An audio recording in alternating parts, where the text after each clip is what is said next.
Good morning, everyone. I am your host today, Tyler Wanaka. Welcome to Cashflow and Coffee. It's going to be a little bit different today. Jonah is out having brunch, I guess, with high-level people doing what he does. So today I'm going to be taking over.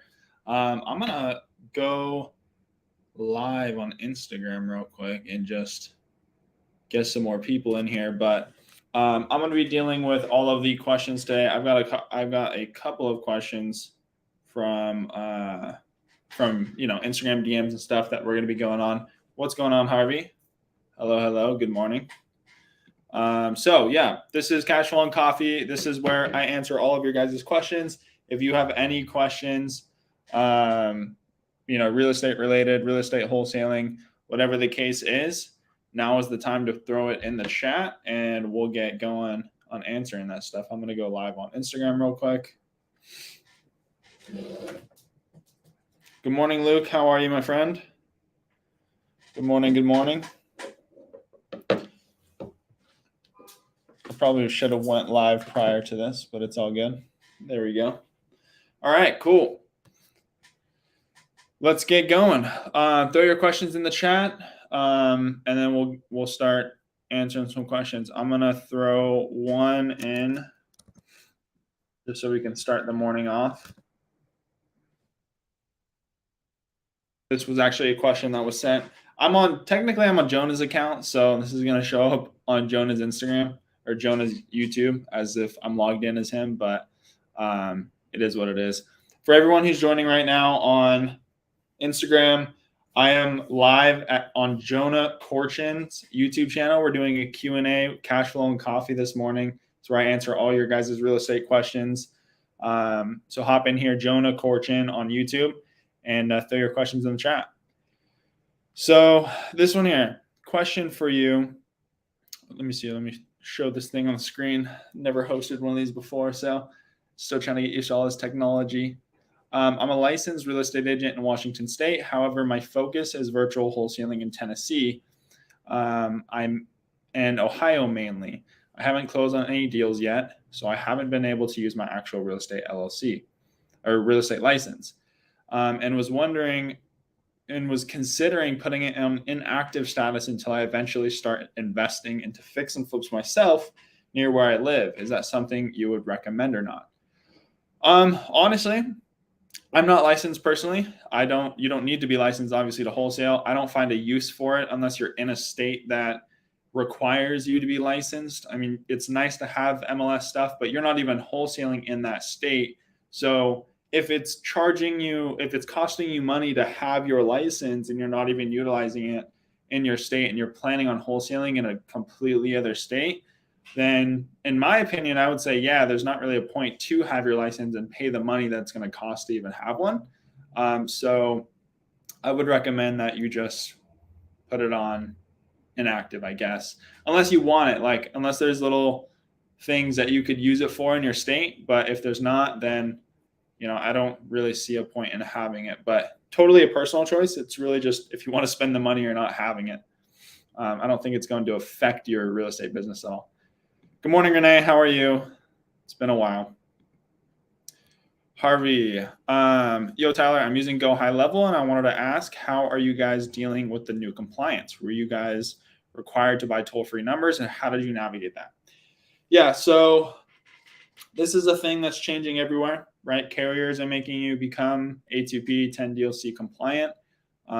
It's one of those things that everyone has to do. It's kind of annoying. We got compliant. So we have about 3 accounts and we're compliant on all 3 of them. So what we had to do, because carriers don't want you just text blasting, people who didn't opt in to receive text messages.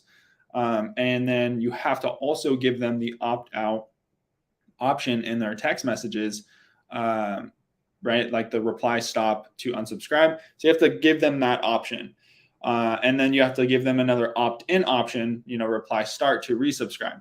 So what we had to do is when we applied, we didn't make our application in a way where we were saying that we're marketing towards real estate agents, if that makes sense. Because us, there's no way we can possibly apply to make us seem compliant with our business model.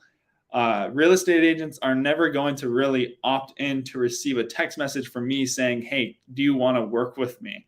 That's never just going to happen. So what we did was we changed our application to be geared towards buyers. So we were basically saying that our business model is real estate investors work with or go to my website to opt in and fill out my buyer form, and they fill out all of their criteria. So all of this is verifiable as well. So one of these things that nobody does is you need to make sure that it's actually verifiable, because I'm like 99.9% sure they actually have a human double checking what you're saying.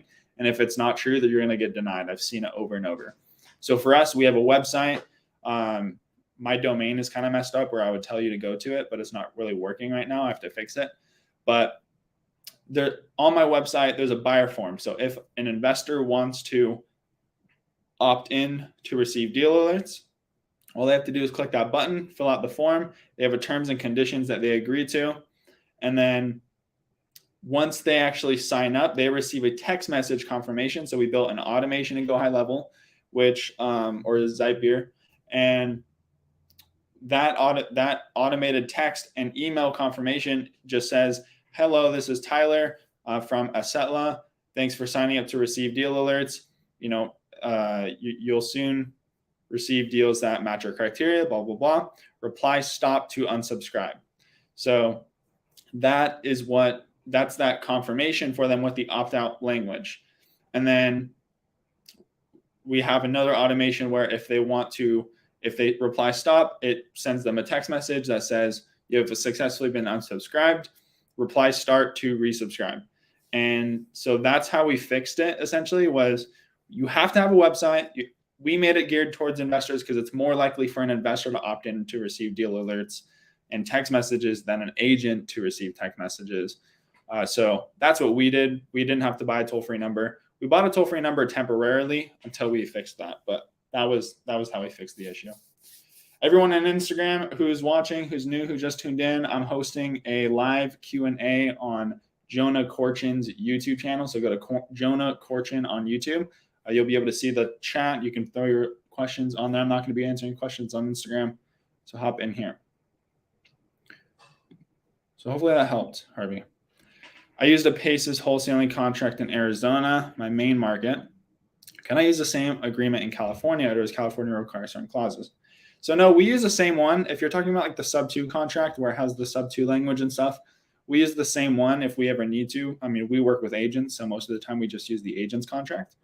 But if we're ever doing a direct to seller, we use the same one. The only thing that we did was we changed where it says this contract will be governed by the laws of Arizona. We just changed the part where it says Arizona to California. That's literally all we did. And actually what we did was we just made it a blank line so we can use it in any state. We just fill in the state in DocuSign.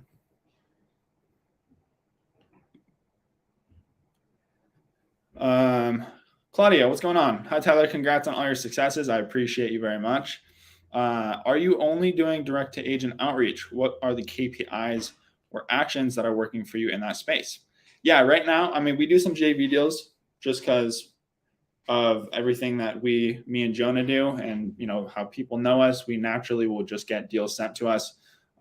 So if the deal makes sense, we'll display your guys' deal. And then as far as like our primary marketing strategy, yes, it's direct to agent.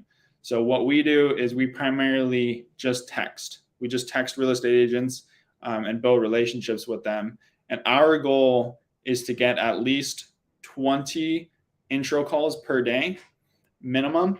And usually for like for our acquisition managers, if they're like brand new, we want to boost that intro call number up because they're going to have less follow-ups. So we want to get them more intro calls. So we'll try to hit like 30 intro calls when you're first starting out direct to agent. But at the end of the day, if we can hit 20, we're happy. So that's 20 phone conversations with a real estate agent, brand new real estate agents that you never talked to before. But we will text them. That's our KPI. And then eventually we follow up every 14 days after that for properties, and they'll continue to send us properties, and we'll just follow up on those. So once we have follow-ups going, the minimum amount of conversations per day is 30 conversations per day with real estate agents, and that's phone conversations. If it's a text conversation, doesn't count. It has to be a phone conversation for us. And so that's going to be a combination of like 20 intro calls and then an additional 10 or more follow-up calls or whatever is due that day. So it might even be 40 conversations, but that's our KPI that we use, and that gets our acquisition managers a few deals, 3 to 4 deals a month. Harvey, for your outreach message, are you including reply stop to unsubscribe due to the new compliance, or was that simply just to get approved? So we don't do it in the actual outreach. So we do not actually have that in the outreach, because then our opt-out. So the thing with Zapier and Go High Level is that if you have over a 10% opt-out rate, you're going to get blocked. I think it's 10%. Or no. It's 1%. It's kind of crappy. If you have over a 1% opt-out rate, you get blocked from sending text messages for 24 hours. So if you have reply stop to unsubscribe in our business model, you're screwed. You're going to get blocked so fast. So for us, we had to turn that off. But in the application where it asks for your example messages, that's where we put it.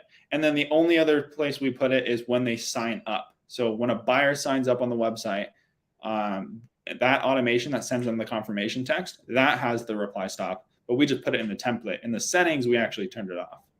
So hopefully that makes sense. The actual outreach messages to agents are definitely don't include that. Yeah, so hopefully that helps. I'm going to throw some more questions in the chat right now that we've got in the past.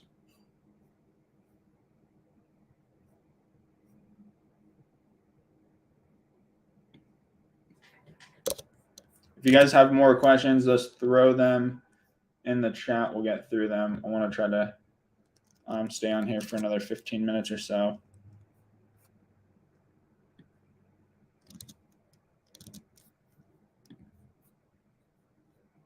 Okay. Just threw a couple more in here as well, but I'll start off with this one. Hello, Renee.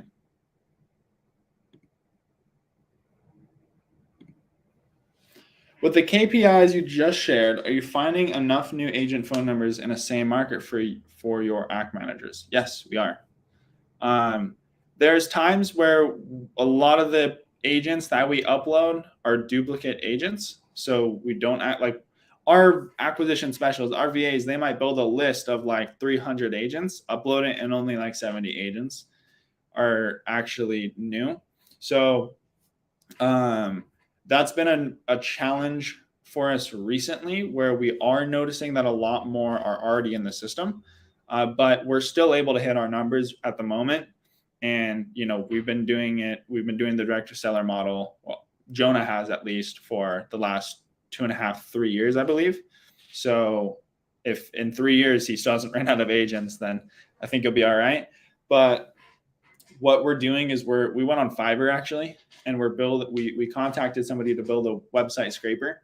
So that website scraper is going to be able to just mass scrape brokerage lists, realtor.com, Zillow, all these websites. It's not finished yet. Once it's finished, we'll be just giving that out to everyone. But that's going to help us get more agents. And even if most of them are duplicates, it took less time to build the list. So we're going to have more new ones.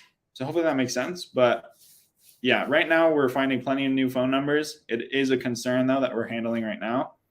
And yeah, so hopefully that makes sense. So assuming you are using the contract the agent provides in California, is there any assignment clause in that contract? If not, how are you guys assigning those? Double assigning them or double closing, I'm saying? No, we never double close, like ever.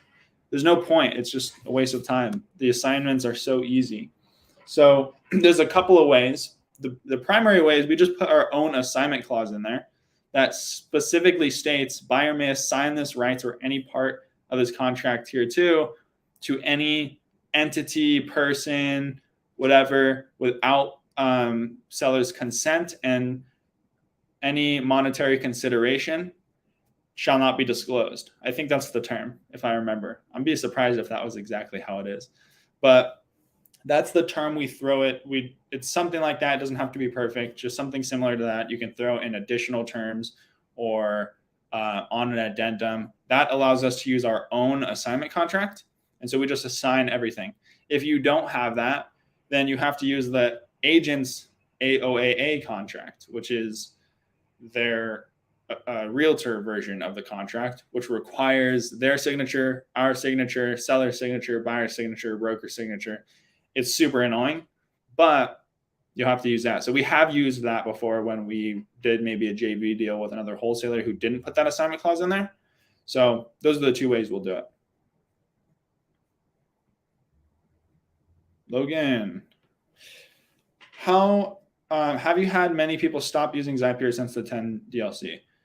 No, not really. I don't think that's been a big issue because no matter where they go, they're going to have the same problem.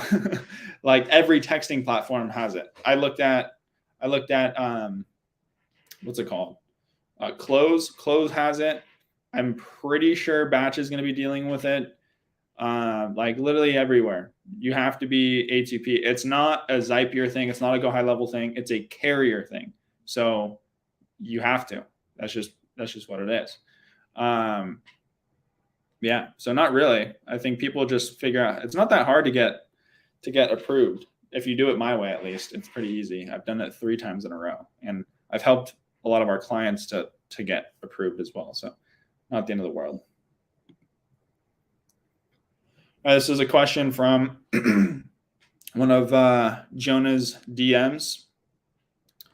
Good morning, Jonah. Questions and update. Hope all is well. Plan on reaching out to you to schedule a call either at the end of this month or around the beginning of next month. Do you have oh, that's not really me. Also, can you please tell me what you're calculating comps in NorCal and SoCal, what repair estimates you have, dollar per square foot, what dollar amount do you usually calculate? I'm practicing my comps. So for everyone in Northern California, I've been using the percent of ARV a lot more recently, to be honest. So we've been noticing that we've been selling deals at around 72 to 73% of ARV. If it's in a nicer area, if it's a higher price point, if it's a regular medium cosmetic flip. So that's what I've noticed is around 72, 73. If you're going to be in a crappier area, like for example, some parts of Oakland or some parts of Sacramento, then you're going to be more at like 65, 67%, and then all the way down to 60%. So that's what we've been doing. But if you want $1 per square foot, Sacramento is usually around 25 to 40 to 60, depending on the condition. And then Bay Area, from what I've been told from my buyers, is around 100 to 120, all the way up to $150 a square foot. So, but honestly, I've just been doing the percent of ARV. It's been working a little bit better for us. I just answered that question. For the people who wasn't approved, are they still using Zapier? I think so. I mean, there's a lot of people who are signed up who just don't use it anyways, but I don't know. I mean, the people who aren't approved probably aren't using it, I would assume, because they can't unless they're using a toll-free number. But I don't really know how many people that is, to be honest. So, yeah. Hopefully that makes sense. All right. What other questions we got? Everyone on Instagram, I've said this a few times, but all the new people who are hopping in on Instagram, come over to Jonah Corchin's YouTube channel. I'm hosting our Cashflow and Coffee episode where we answer all of your questions. I'm sorry, I'm not accepting anyone's request on Instagram. We're doing a Q&A right now on the YouTube. So hop over to here and we'll get those questions answered. Are there any additional questions at the moment from everyone watching? I want to be able to help you guys out with anything you need.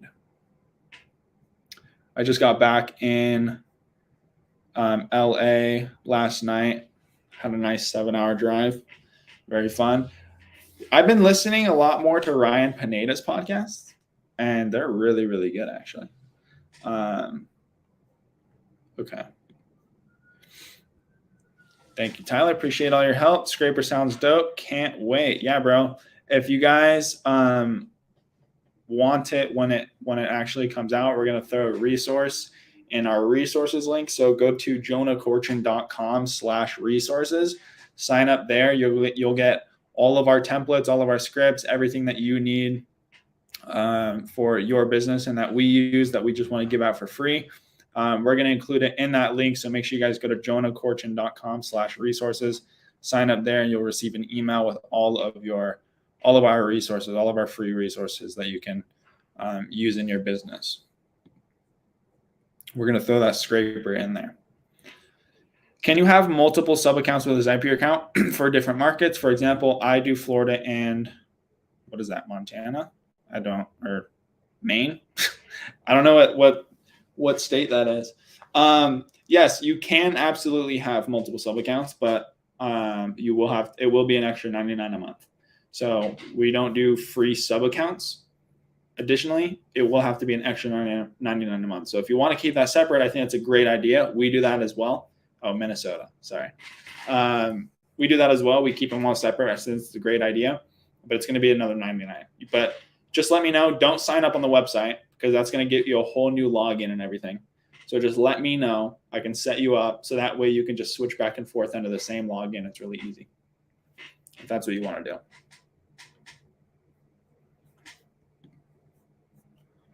All right, I'm going to throw some more into the chat. We'll go over some old questions.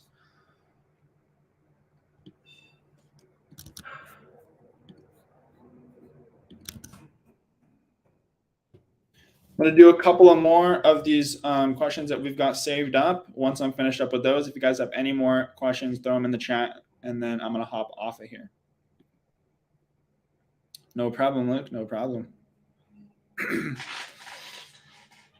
When calculating rehab costs, ARV, closing 8%, rehab profit equals buyer price, is that all we need to account for as wholesalers? What if our flipper is using hard money? Do we need to account for holding costs?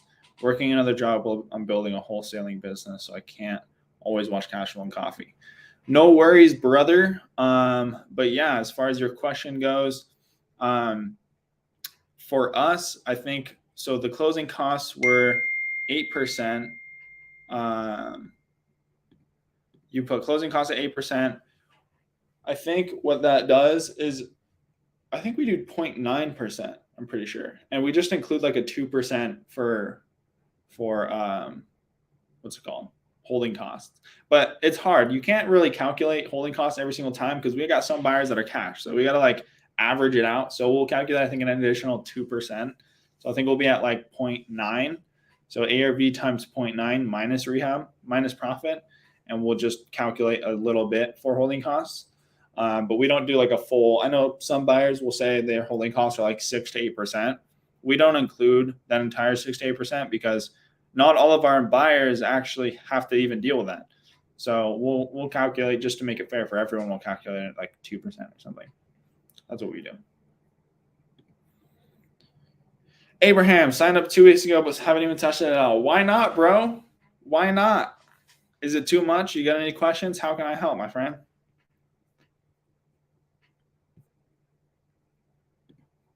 What? So yeah. Tell me, what has made you stop using it? Or not stop using it, but what has made you not want to use it yet? Because that's some feedback from me. All right, this one's a hiring question that we have saved up. Gonna be the last question, guys. Last question of mine, or not of mine, but of our saved up ones. And then I'm going to end this thing. But if you guys have additional questions before I end it, now is the time to throw it in the chat. Everyone on Instagram, if you have a question before I end this live, go to Jonah Corchin's YouTube channel. Looks so complicated. I need an integrator. Look, man, we've got a bunch of onboarding videos and guides on how to do certain things. I think anyone can figure it out with my videos. I explain how everything goes. It's certainly a learning curve. You're not going to be proficient in 1 week. It took me at least a few weeks to a month to get like really, really good at it, or like have a really solid understanding. So, yeah, bro, like just doing nothing ain't going to do anything. If you want a system that you have it, just got to spend some time to learn how to use it, man. Okay, so we're looking for some salespeople to add to our team. Do you have any recommendations on where you source quality employees? So there's two places. I mean, there's more than two places, but there's two places on like Facebook, which is Sub2 community, Astro community. We'll always be looking in those communities for salespeople. But recently, we've been doing a lot more outsourcing aside from the Astro community. We've been looking on LinkedIn. We actually run job post ads on LinkedIn, Indeed. Indeed has been, I think, the main one for us. So LinkedIn, Indeed. What's the other one? I can't remember the third one, but there's like all those like mainstream hiring platforms. ZipRecruiter, that's the other one. So we've been posting on there, and then we spend money on like advertising our job post. So that's where we've been outsourcing a lot of our salespeople as of recently, and it's been going pretty well for us. I think we just hired two that we got from Indeed, I believe. Indeed is where we get most of them, to be honest. So that's what we have been using. We kind of started steering away from the Facebook. We still post it on there, but we do get a lot more quality candidates off of like Indeed and things like that. So yeah, that's what we've been using. Hopefully that helps. All right, guys, I'm going to give you one last shot. Any more questions, throw them in the chat. If not, I'm going to hop off of here, and we'll be back again next week. Jonah should be here next week. Well, actually, maybe. Yeah, I think Jonah should be here next week. So I appreciate you all for hopping on here. And yeah, it was fun. It was fun hosting this by myself. And next week will be probably a little bit more fun with Jonah. But anyways, yeah, make sure you guys subscribe, like the video, go to jonahcorchin.com/resources, sign up for all of your free resources. We get all of our templates and scripts and everything like that. I'm gonna hop off of here. So appreciate you guys. I will see you all next